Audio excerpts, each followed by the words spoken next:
Doctor, sí podemos ver. Ok. Bueno, por si acaso voy a chequearles desde acá también, porque por si acaso. Bueno, listo, a ver con quién estamos esta.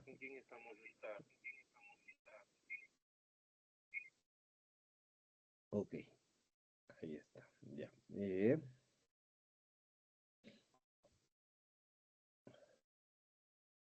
Los quiénes están de participantes. Eh, Vamos a trabajar con señorita Pozo, por favor. Dele lectura al artículo 6, por favor, de los estados. Celebración de los tratados. Donde celebración de los tratados, artículo 6, capacidad de los estados para celebrar tratados. Todo estado tiene capacidad para celebrar tratados. Ok, así de simple, así de fácil. Todo estado tiene capacidad para celebrar tratados. Todo estado goza de capacidad. O sea, ¿qué es lo que tú requieres para suscribir un acuerdo, un convenio internacional?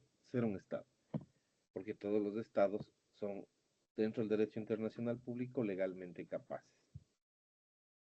Ahora, ¿eso qué significa? ¿Qué significa? ¿Dónde va el tema del reconocimiento? Entonces, para eso vamos a conversar un poco. Les voy a buscar una publicación bastante conocida. A ver, perdón, un segundito para, para ver si le buscamos. ¿Esto dónde tenía? El mismo, pero estamos en el 2025. Los estados.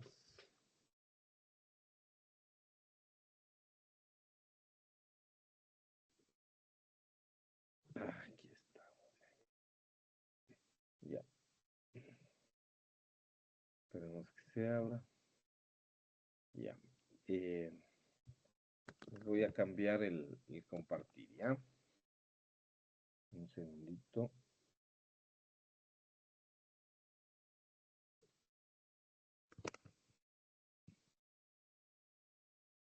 Ok. Sí se ve, ¿no? Es el mapa político de Ucrania. Eh, Sí, Aquí doctor, hay sí. un... Ok, gracias, chévere. Aquí hay algunos temas que habría que conversar, ¿no? La primera cosa es, ¿qué significa en la práctica? eh, ¿Qué significa tener capacidad, ¿no? Y yo les pongo este gráfico, eh, este dibujo que aparece eh, digamos, en pantalla respecto a un problema que, uy, ya parece que ya se, ya, ya se perdió. A ver, déjame, le proyectamos de nuevo, ¿no?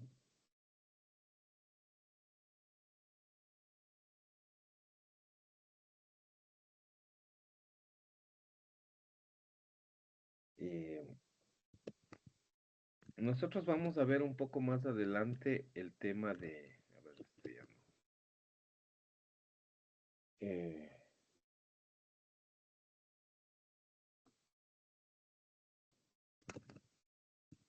ok, ya. Nosotros vamos a ver un poco más adelante el tema de, efectivamente, de qué significa el reconocimiento de un Estado. Sin embargo, eh, cuando nosotros hablamos de el derecho internacional y de la capacidad, hay que distinguir entre dos clases de capacidades, básicamente. La una es la capacidad internacional de los estados o de otros sujetos de derecho internacional para celebrar tratados. Esa es la una parte de la capacidad. Y la otra parte es la capacidad o competencia de derecho interno que corresponde a los órganos de los estados o a otros sujetos para obligar a esos estados o personas jurídicas internacionales, ¿no? Eh, Y entonces ahí nosotros lo que nosotros nos empezamos a plantear es esta idea de que los estados, en términos generales, en términos esencialmente claros, el estado tiene una, vamos a decir, una doble personalidad en derecho internacional. Una en la que se presenta en igualdad de condiciones con otros estados. Recuerden ustedes que en el derecho, generalmente cuando el estado representa a la autoridad en el derecho interno, no está en condiciones de igualdad. En derecho internacional sí está en condiciones de igualdad y está en condiciones de igualdad para negociar o para, vamos a decir, para mantener relaciones internacionales bilaterales. El ejemplo que ustedes ven en pantalla es precisamente un ejemplo en el que nosotros podríamos definir en sentido amplio en qué consiste la capacidad del Estado, ¿no? Y nos vamos a fijar en estas dos provincias. Aquí en realidad hay dos casos diferentes, ¿no? El primer caso ha sido bastante conocido, es el caso de Donetsk y Lugansk. Las dos, si ustedes ven, están en de su pantalla eh, en el lado derecho, ¿no? Donetsk y Lugansk. Son provincias de Ucrania que Rusia, digamos que históricamente ha habido una cuestión asociada a la identidad en estas dos provincias, ¿no? Eh, y el tema es que en algún momento hay una parte de la población que quiere ser rusa y otra parte de la población que quiere ser ucraniana.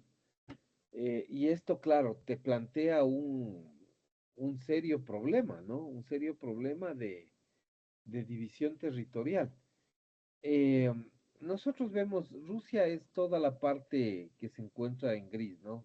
En este lado, en el lado, vamos a decir, occidental, en el lado oriental, perdón, sí, en el lado oriental, en el lado derecho de sus pantallas. Ustedes ven aquí está Rusia, toda esta parte gris, y es justamente en esta sección de estas dos, digamos, de estas dos provincias en las que se presenta el problema con Ucrania. Ya habíamos nosotros tenido un primer problema o un primer inconveniente con Crimea, ¿no? Que está acá abajo, ustedes ven que está en el mar, ¿no? Todo un golfo ahí saliente y todo lo demás. Bueno, ahí ya tuvimos un primer problema con Crimea, ¿no? Y con lo que Rusia, digamos, ha reclamado siempre sobre la soberanía y la propiedad eh, estatal de estas zonas. Entonces, este es un primer antecedente. Y ahora el tema aquí es, ¿qué es lo que le hace especial y por qué les presento este mapa? Es porque en realidad, cuando antes de que estalle la guerra contra Ucrania, hay un primer detonante. Hay un primer detonante.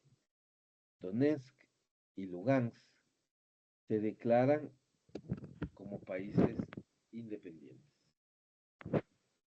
Es decir, no van a ser más provincias de Ucrania, sino que se van a declarar como países independientes. Es decir, dos países ahí totalmente independientes que difieren de todo lo que es Ucrania. ¿Dónde viene el problema? O sea, el problema en principio pasaría desapercibido y hubiese pasado desapercibido si no era porque Rusia decide en un acto completamente público reconocer la existencia jurídica de Donetsk y Lugansk. Claro, ustedes dirán, es digamos, una forma de presionar a Ucrania para forzarle, digamos, a que se adhiera, no digamos territorialmente, sino más bien que se alíe o que digamos, se alinee a la visión rusa. Y pues Ucrania no hizo eso, ¿no? De hecho, cuestionó el que haya sucedido esta situación asociada a un reconocimiento de Lugansk y Donetsk como estados independientes. Esa es otra de las preguntas que podríamos plantearnos. ¿Qué significa un reconocimiento, un nivel de reconocimiento? Bueno, esto significa básicamente que los países le otorgan legitimidad al Estado recién creado. Es decir, en derecho internacional funciona, como hemos dicho muchas veces, la voluntad de los estados. Entonces, los estados tienen la voluntad de reconocer a otro como estado. Entonces, empiezan a hacer una personería jurídica ahí, ¿no? Una estructura jurídica representativa, un actor de la arena internacional, en suma, una persona jurídica de derecho internacional, que es del Estado. Pero esto recae o esto descansa siempre en la idea de que hay alguien que les reconoce, de que hay alguien que sustenta eso, ¿no? Cuando no hay ese sustento y no hay ese reconocimiento, entonces viene el problema, porque ese Estado no logra desarrollarse y no puede celebrar ningún tipo de contratos, convenios, acuerdos, pactos, porque no es un Estado reconocido de manera jurídica, ¿no? Y en realidad no es que nosotros en el campo internacional nos encontramos notarios internacionales o autoridades que pueden reconocer. No existe eso. Solo depende de la voluntad de los estados. Entonces, mientras más estados te reconocen como una sociedad con derechos y obligaciones, un estado como una persona jurídica estatal, pues tú tienes la posibilidad de moverte en materia internacional, ¿no? De derecho internacional público. Existe esa capacidad, ¿no es cierto? Pero mientras eso sucede, mientras no suceda eso, pues es muy difícil que nosotros pensemos en un tipo de representación. Tú siempre vas a correr con la legitimidad. ¿Por qué? Porque como en el caso de Crimea, ¿no es cierto? Eh, Finalmente, si hay un tipo de reconocimiento, tendría que ser, si es que es solamente de un país, es un reconocimiento, vamos a decir, aislado, ese país es el que se va a encargar de mantener relaciones internacionales contigo, pero en realidad la idea de un Estado, una estructura jurídica que se reconoce en todo momento, brinda la posibilidad de hacer intercambios con todo el mundo. Pero por ahora no existe eso. Y Ucrania es quizás el ejemplo más plausible y más evidente de que efectivamente cuando no hay reconocimientos de ciertas declaratorias, sea en el caso de Crimea, sea en el caso de Donetsk, sea en el caso de Lugansk, pues empieza a aparecer el problema del conflicto, ¿no? Y eso es lo que precisamente han hecho los rusos en este caso. ¿Ok? Bueno, preguntas por favor. ¿Está claro el tema?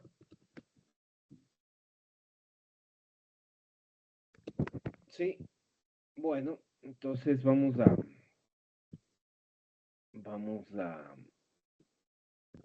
compartirles nuevamente. Vamos a hablar ahora de los plenos poderes, ¿no? Eso quedó pendiente de la clase anterior. Bueno, vamos a entrar con esa. Profesor, Por favor. no sé si solo me pasa a mí o también a mis compañeros que está tapando, parece el micrófono. No lo escucho Eh, bien. no se escucha bien. No se escucha bien. Para el resto, Yo sí escucho. Ahí sí recién es. me escucho bien. Ya. Bueno, tal vez es que estoy. A ver, me junto un poquito más. Ya, ahí. Vamos a ver. Uy, ya se salió de nuevo. Tal vez ahí se escucha un poco mejor, ¿no? Tal vez ahí se escucha un poco mejor. Sí, profesor. Ya, chévere. Entonces, vamos a hablar de los plenos poderes. Vamos a ver con el literal A. Veamos quiénes tenemos a la mano. Pozo ya leyó. Señor Hernández, por favor. Ya, literal A.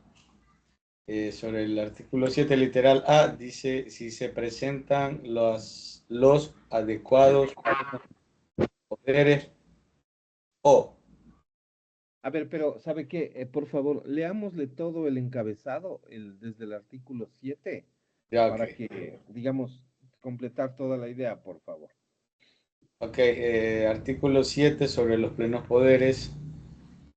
Dice, para la adopción, la autenticación Ujú. del texto de un tratado para manifestar el consentimiento del Estado en obligarse por un tratado, se considerará que una persona representa a un Estado en los siguientes casos, ¿no?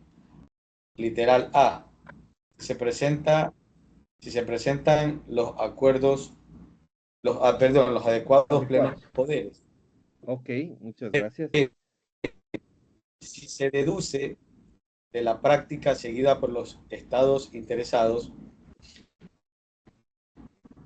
o de otras Bien. circunstancias, ¿ya? Ujú. Que la intención de esos estados ha sido considerar a esa persona representante del Estado para esos efectos y prescindir de la presentación del plenos poderes.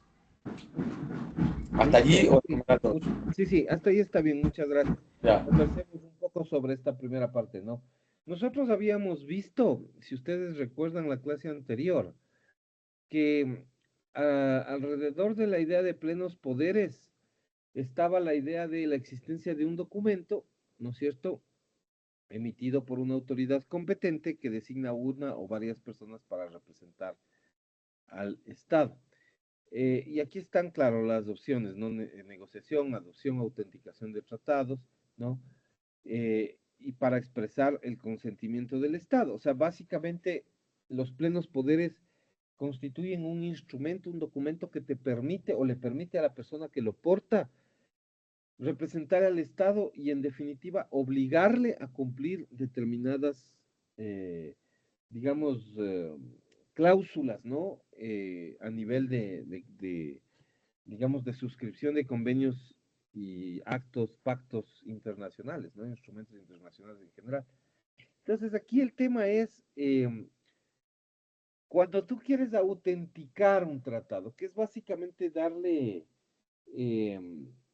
la calidad de auténtico, eso significa autenticar, ¿no? O sea, eh, digamos, certificar que se trata de un tratado auténtico, esa es la autenticación en materia internacional. Quizás en el derecho local hay otros mecanismos, es mucho más fácil, pero en materia internacional, la autenticación del texto de un tratado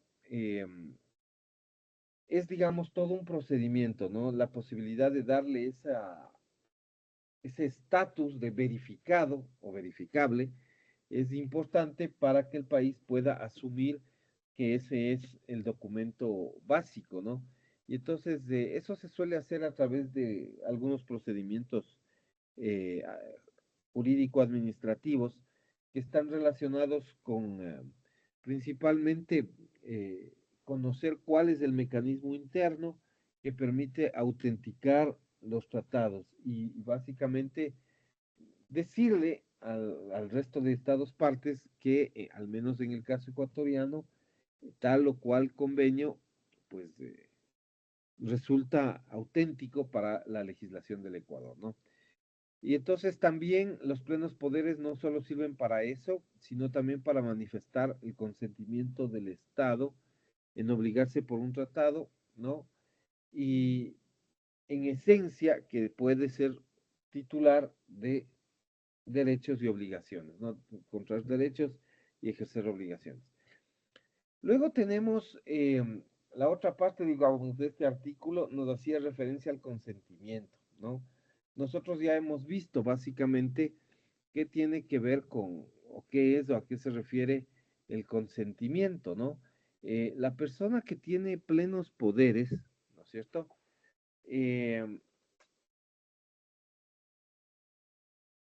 Tiene que presentarlos obligatoriamente, salvo que sea o que forme parte de uno de los casos que están previstos en el literal siguiente, en el literal o en el numeral 2, en el numeral siguiente, eh, salvo que hubiesen algunas consideraciones que hacer para la vigencia, para el archivo en el Ecuador, eh, normalmente se deduce que hay un nivel de autentificación de parte de la normativa jurídica vigente en relación a que ese documento se deba considerar plenamente válido, ¿no? Ok, literal B, por favor. Ah, no, ese ya leímos. Numeral 2 más bien, por favor. Vamos a ver con quién tenemos a mano. Señor Delgado, por favor. No está compartiendo pantalla. Ojo. Yo sí le veo. ¿En serio? Yo sí le veo. A ver, espérate un ratito, me salgo y vuelvo a entrar. Está loco. A ver ahí. Ay, así me hizo negro, mi. Ahí sale, profe, ¿cuál literal me dijo? Ah, sí sale. Ahí sí. El 2, por favor. Chuta, está loco esto. Yo le veo negro. Bueno, literal, numeral 2, por favor. Numeral 2.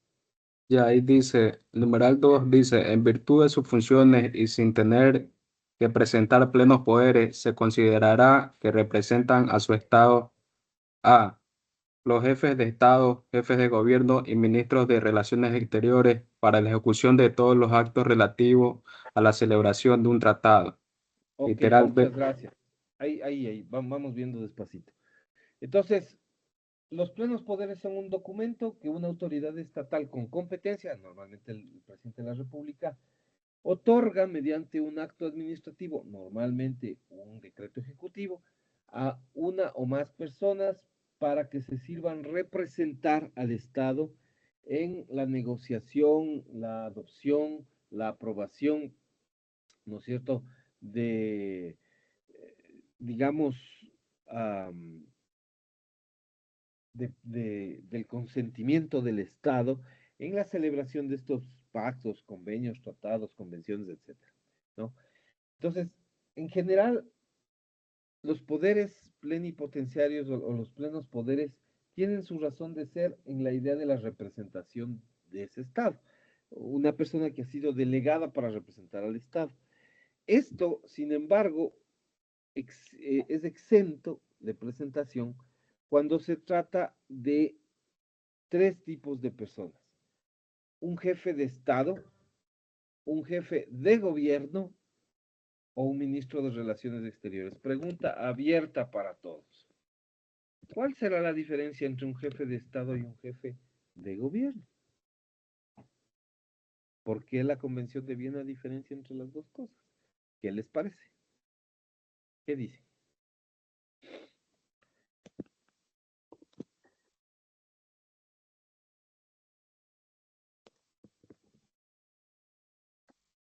Nadie. A ver, veamos. Señor Delgado, ¿qué le parece? ¿Cuál será la diferencia? La diferencia entre un jefe de Estado y un jefe de gobierno. Ujú. El jefe de Estado no sería el presidente y el Ok. jefe de gobierno sería un representante ¿Un representante de quién? del gobierno, ¿Y, y cómo le nombra? como algún ministro o, o la embajada, digamos, algún, ¿no? No. Profe, este sería que el jefe Pastor. de Estado es como, por así decirlo, la máxima autoridad que representa al país y el jefe de gobierno vendría a ser como quien dirige y administra ciertas cosas dentro de lo que sería el país, ¿no? No, no es exacto eso, ¿no? No es exacta esa diferencia. Eh, tiene que ver, les doy una pista, tiene que ver con el sistema de gobierno. ¿Cuántos sistemas de gobierno modernamente existen? Hay muchos, pero actualmente digamos que hay dos que están muy bien difundidos y que son los que representan, digamos, esta idea con más claridad. ¿Cuáles son? Tal vez pueden ser las monarquías, los gobiernos que tienen monarquía, doctor. Ok, un gobierno monárquico. Sin embargo, estos gobiernos han empezado a caer un poco en desuso, ¿no? En desuso. Eh, Quizás ya solo España e Inglaterra mantienen la monarquía con algún nivel de injerencia, ¿no? Algún nivel de injerencia. Pero en general no significan, caramba, salud, que estamos agripados, todo el mundo está agripado, en todos lados. Bueno, les decía que efectivamente hay, sí hay algunas diferencias, pero la monarquía está en desuso, ¿no? Y yo creo que, aunque sí es un sistema político reconocido además por la literatura en la materia, pues en realidad hoy en día eso ya no se estila mantener esa estructura de diferenciación en realidad entre lo monárquico y lo común, ¿no? Los ingleses les llaman la Cámara de los Lores y la Cámara de los Comunes, ¿no? En Inglaterra y en estos.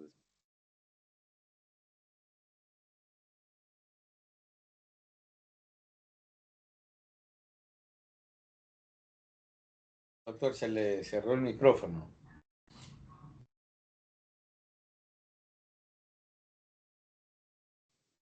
Ahora estamos, gracias, ahora estamos un poco atropellados, estamos. Pero nada, no se les ocurre, nada, Doctor, nadie. doctor, a mí se me ocurre, a ver, A ver, tal vez el jefe de gobierno podría ser la persona que se nombra para que ejerza las funciones de representante del gobierno del Estado, del país en ese momento. Y tal vez no sé si el jefe de gobierno podría ser, el jefe de Estado, perdón, podría ser en el caso de los gobiernos que tienen monarquía, el rey. ya. Bueno, es una idea, ¿no? Pero digamos que va en la misma línea de lo que ya habíamos comentado, ¿no? De lo que habíamos dicho. Les voy a hacer ¿qué tal son para los presidentes? Ustedes. ¿Qué qué tal nos va en ese campo? ¿Qué les parece, por ejemplo, Mr. Donald Trump? ¿Qué será Donald Trump? ¿Jefe de Estado o jefe de gobierno, según su sistema político? ¿Qué les parece? Jefe de Estado, profe. Jefe de Estado, jefe de Estado. Ok. ¿Por qué jefe de Estado? ¿Alguien dice jefe de gobierno, por ejemplo? ¿Donald Trump se le ocurre? ¿Jefe de gobierno? ¿Por qué jefe de Estado y no jefe de gobierno? ¿Quién fue el que me respondió? Porque no le alcancé a ver Ah, Profe, espérese, no sé si estoy mal o estoy bien, pero Doctor, en este caso, por ejemplo, lo que sería el presidente cumpliría con las dos funciones, tanto jefe de Estado como el jefe de gobierno, hablando de los Estados Unidos. Ya, ok. ¿Alguien tiene algo? O sea, dice, la señorita Yagloa dice, es los dos, básicamente. profe, Y me parece que era el señor Delgado que decía es jefe de Estado nada más. A ver, dígame, señor Delgado. profe, o sea, tomando en cuenta que en los Estados Unidos no son como que no hay alcaldías, sino que estados y cada estado cumple como sus leyes, por decirlo así. Sería lo que fuera, digamos, jefe de gobierno y cada representante de esa ciudad es un jefe de estado, ¿no? No, y digamos, o sea, está muy bien, hay que compartir las ideas, está muy bien, pero habría que hacer unas dos precisiones. En Estados Unidos sí existen alcaldes, y no recuerde todo el revuelo que ha causado el alcalde electo de Nueva York, ¿no? Que recientemente, creo que ayer o anteayer ha hecho ya las paces con Donald Trump, ¿no? Le ha dicho en un discurso, en el discurso de agradecimiento a la gente que le eligió, porque además me parece que es musulmán el caballero, ¿no? Le ha dicho a Donald Trump que alce el volumen, ¿no? Que levante el volumen para que le escuche con claridad. Pero más les digo eso es porque no, en Estados Unidos sí existen alcaldes, hay gobiernos locales, gobiernos en ciudades.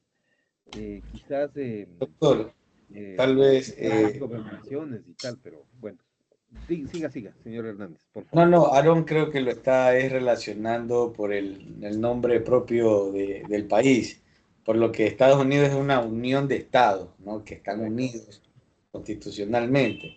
Entonces, tal vez por eso, por la palabra estados, es que tal vez Aarón está dándole la categoría de jefe de estado al presidente de Estados Unidos. Creo que por ahí va la cosa. Ya, ok. Em, Les voy a hacer otra pregunta, a ver si ya descubrimos ese kit. Bueno, es simpático eso, ¿no? Em, ¿Ustedes han escuchado hablar de Pedro Sánchez? ¿Alguien? ¿Quién es Pedro Sánchez? ¿No? Señor Velasco dice que no le ha escuchado a Mr. Pedro Claro, Pedro Sánchez. Sánchez es el representante del gobierno de España, me parece. España, ok. Pedro Sánchez, ¿jefe de Estado o jefe de gobierno? Yo creo que es el jefe de gobierno, Jefe de porque antes gobierno. de él hubieron otros antecesores, ¿no? Aznar, eh, estuvo también otro más Hay algunos, ¿no? teniendo a la Zapatero. izquierda, se me escapa el nombre. Bueno, pero han habido algunos jefes de gobierno, me parece. Sí, yo Zapatero es también el que digo está que pensando. es jefe de Zapatero. gobierno. Por favor, señorita Yagoba, Profesor, yo también creo que él es jefe de gobierno. es jefe de gobierno. ¿Por qué habrá esa diferencia? ¿Qué les surge a ustedes? Donald Trump es jefe de Estado. Pedro Sánchez es jefe de gobierno. ¿Y Daniel Noboa qué es? ¿Jefe de Estado o jefe de gobierno? Yo creo que él es jefe de gobierno. Jefe de gobierno. No. Hay una diferencia, ¿no? Y digamos, se termina la cuestión en la forma de organización. Em, Vamos a decir, personajes como Donald Trump o el presidente Petro de Colombia o nuestro presidente eh, Noboa o el presidente de Argentina, Milei, todos son jefes de Estado, ¿no? Jefes de Estado. Eh, Mientras tanto, otros personajes, como por ejemplo Keir Starmer o Pedro Sánchez, Keir Starmer en el Reino Unido y Pedro Sánchez en, eh, digamos, en, eh, en España, ellos son en cambio jefes de gobierno. ¿Cuál es la diferencia? Que es algo que empecé diciéndoles, es el, el tipo de sistema de gobierno. El sistema de gobierno de los Estados Unidos, de Argentina, del Ecuador, de Colombia, es presidencialista, presidencialista. Mientras que el esquema de gobierno de muchos países europeos, principalmente el Reino Unido y España, que quizás son los más cercanos a lo que nosotros conocemos, tienen un régimen de gobierno parlamentarista.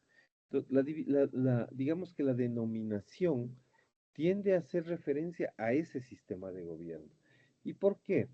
Porque en realidad los países que tienen el parlamentarismo como su sistema de gobierno habitual, eh, ellos lo que hacen es en realidad em, cooptar a través del sistema eleccionario los escaños del legislativo, del poder legislativo, ¿no? Entonces, en realidad lo que termina de pasar ahí es que tú no votas por un candidato en particular. Claro, el que hace cabeza de la lista, para nosotros que ha sido muy cercano, digamos, del tema de las elecciones, eh, en, digamos, en España, por ejemplo, eh, para nosotros es bastante cercano porque además hablan en español y uno puede entenderlo. Eh, Pedro Sánchez, digamos, es el representante principal, es quizás el presidente del partido, quizás la figura más preponderante actual del Partido Socialista Español, del PSOE, ¿no? Y bueno, ellos lograron ganar las elecciones, ¿no? Han ganado, de hecho, algunos años ya llevan en el poder. Y dentro del Parlamento votan por quien va a ejercer de presidente. Y esa persona que ejerce la presidencia es además un legislador. Es un poco el sistema no parlamentario, donde lo que más prima es el parlamento y del parlamento se sacan los ejecutores, es decir, son los mismos legisladores los que se encargan de ejercer el poder, ¿no? El gobierno. Entonces, claro, ahí tú no tienes un jefe del Estado, en realidad. Tú tienes un jefe del gobierno, ¿no? Al que le eligen es a un jefe de gobierno, porque todos los que están ahí son susceptibles de ser nombrados ministro de Hacienda, ministro de Educación, ministro de... Porque todos son en realidad parte del sistema legislativo, todos ganaron la posibilidad de entrar y de ser parte del gobierno. Claro, no es obligatorio que les nombren a todos los legisladores, porque evidentemente tienes que poner gente que esté más preparada. Pero en realidad ahí sí hay una jefatura de gobierno, porque el presidente de digamos, el presidente de la estructura esa, o el primer ministro, digamos, y digamos que de ahí viene ese nombre, ¿no? El primer ministro, ¿no? Es decir, de todo el cuerpo de ministros hay uno que es el primero y que es normalmente el que elige el parlamento que sea, el, digamos, el que maneje los hilos del gobierno, el que haga la administración pública, el que realice la función ejecutiva. Entonces, esa es la diferencia, ¿no? Y por eso la Convención de Viena, como ustedes ven,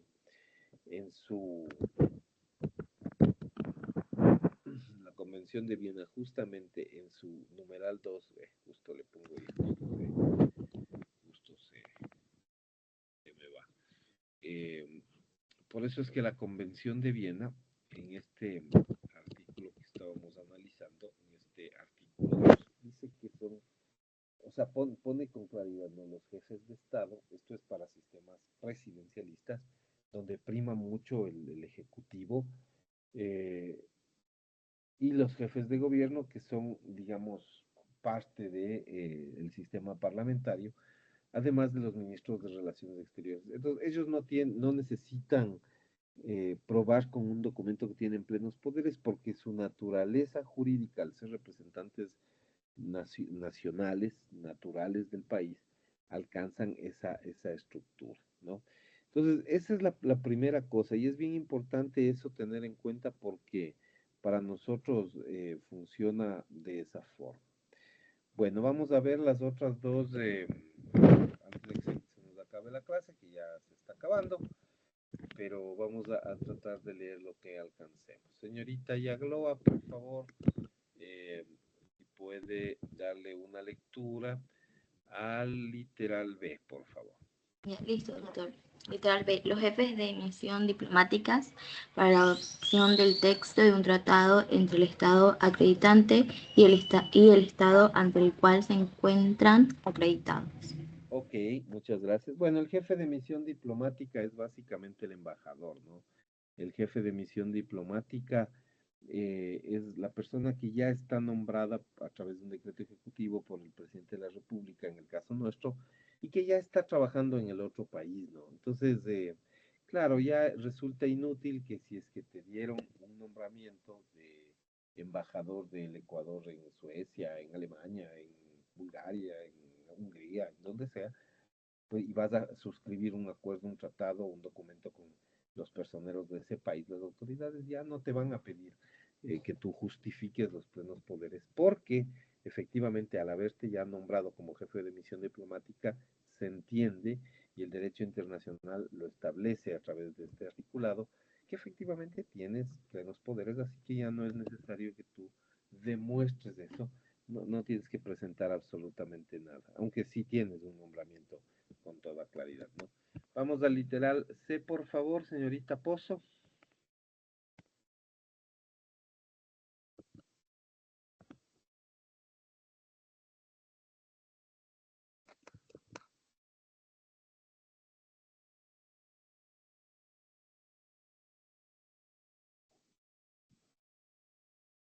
Ya, dice, los representantes acreditados por los estados ante una conferencia internacional o ante una organización internacional o uno de sus órganos para la adopción del texto de un tratado en tal conferencia, organización u órgano.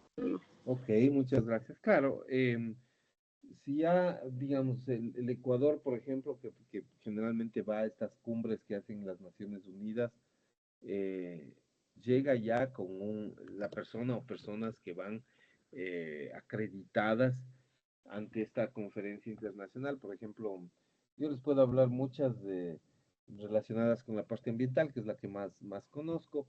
Del Ecuador ha estado en Estocolmo 72, Río de Janeiro 92, ha estado en Sudáfrica 2002, ha estado en París 2015.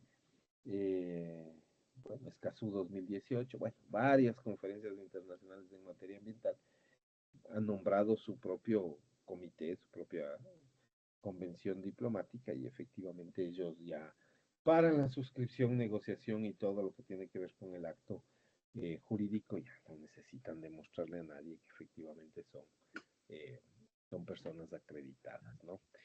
Y entonces ahí es donde termina el tema. Bueno, nos vamos a quedar ahí, ya no tengo tiempo, ya me toca conectarme a la clase siguiente con los otros compañeros. Bueno, no sé si hay alguna pregunta, así como un poco breve, porque ya no tengo mucho tiempo.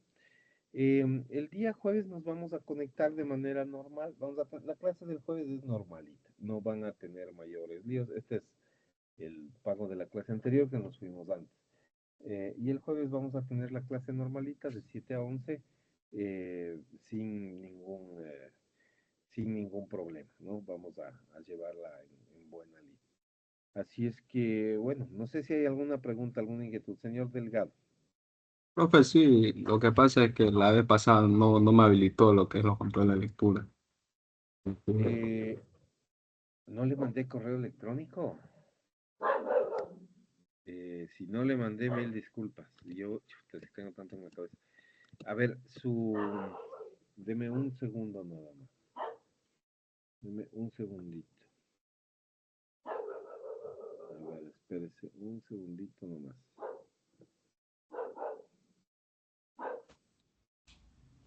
Ujú.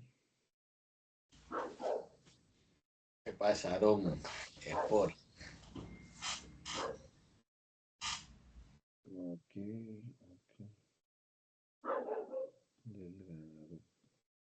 Pasa, Tiago. 2, 3. Aquí estamos. Ok. Ya. Jueves 12 del día. Ya. Le dejo abiertas las evaluaciones que le corresponden hasta el día de mañana a las 12 del día. Listo. Están abiertas ya. Puede ingresar y puede elaborar la. Profe, no le escuché, disculpe, ¿me puede repetir? Están abiertas las evaluaciones hasta mañana a las 12 del día. Puede hacerlas hoy en el transcurso de la tarde-noche o mañana en la mañana hasta las 12 del día. Eh, Toma 20 minutos cada evaluación, así que el tiempo que tiene es suficiente. Listo, profe, muchas gracias. Bueno, señor Hernández, por favor. Doctor, yo le envié una consulta sobre una pregunta que me parecía que se la podía revisar. Tal vez no sé si la habrá revisado. Sí, yo le vi, pero no le he revisado todavía. Es del examen anterior, ¿no? Sí, del último. Ya, sí, es por eso. Sí le ruego que me tengan un poquito de paciencia por el tema de el volumen de información que está llegando. Le voy a revisar, pero como esa evaluación ya no entra en Claro, o más entra en el resultado de aprendizaje 2 ahí tenemos como un mes todavía. Entonces claro. eso le pido un poquito de paciencia, pero apenas les chequeo, les contesto. Las notas ya las envió, doctor. No todavía porque me falta todavía la calificación del señor Delgado. Ya, ya. Y no puedo mandarla sin eso. Entonces, justo ayer tuvimos una reunión con la facultad, con el coordinador también, y Y bueno, yo espero ya tener todo listo en estos días. Como tiene el señor Delgado hasta mañana a las 12 del día eh, Exacto. para ingresar la calificación, ya tendría de todos. O sea, más es un tema eh, ahí yo, digamos, hubiese hecho un Procesamiento poco de más. datos. Sí, o sea, a veces a veces me supera en realidad. Pero bueno, es un poco Claro, eso. Sí, claro, tranquilo, ya, lo esperamos. Ya. bueno. Señorita Yagloa. Doctor, sí, usted me dijo que, o sea, hoy martes le haga acuerdo para registrarme la nota de la participación que hice, la mandé en el chat Ah, suyo. ¿qué Ajá. fecha era? Perfecto. ¿Qué fecha era? ¿Se Mm, acuerda? era jueves, Es cayó en la del, 20, jueves es la del 20. 20, ¿no? Es la del Ajá, 20. sí, Ok. A sí. ver, Yagloa. Ya, eso es porque tenía algún problema de envío, ¿no? Ujú. De la Doctor. plataforma. Doctor, no se olvide subir las clases para descargarlas. A ver, si están subidas, creo que hasta la última no subí. Esa hago mea culpa. La última no subí, pero la última no le subí a la plataforma, pero si entra a mi canal está ahí ya.